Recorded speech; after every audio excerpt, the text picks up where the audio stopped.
Your honour, ಈ ಕೇಸಿನಲ್ಲಿ ಶಿವಗಾಮಿ ಕೊಟ್ಟಂತಹ ಸಾಕ್ಷ್ಯಗಳೆಲ್ಲ ಸುಳ್ಳು ಅಂತ ನಾನ್ ಪ್ರೂವ್ ಮಾಡಿದ್ದೀನಿ. ಹೀಗಾಗಿ ರಾವಣ್ ಮೇಲಿನ ಕೊಲೆ ಕೇಸು, ವನಜಾ ಕೊಲೆ ಕೇಸು ಸುಳ್ಳು ಅಂತಾನೆ ನನ್ನ ವಾದ.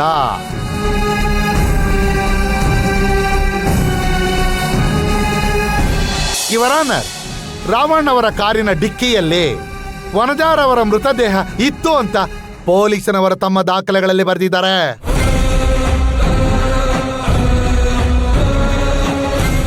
ಯಾರೇ ಆಗ್ಲಿ ಯುವರ್ ಆನರ್, ಒಂದು ಮೃತದೇಹವನ್ನ ತಮ್ಮ ಗಾಡಿಯಲ್ಲಿ ಇಟ್ಕೊಂಡು ಶಾಪಿಂಗ್ ಹೋಗ್ತೀನಿ ಅಂತ ತಗೊಂಡೋಗ್ತಾರ?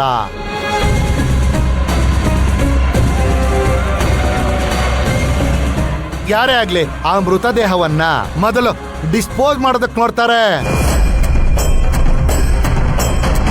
ಪೋಸ್ಟ್ ಮಾರ್ಟಮ್ ರಿಪೋರ್ಟ್ ಪ್ರಕಾರ ಕೊಲೆಯಾದ ಸುಮಾರು ಗಂಟೆಗಳ ನಂತರ ಆ ಡೆಡ್ ಬಾಡಿ ರಾವಣನವರ ಕಾರಿನಲ್ಲಿ ಇರುತ್ತೆ.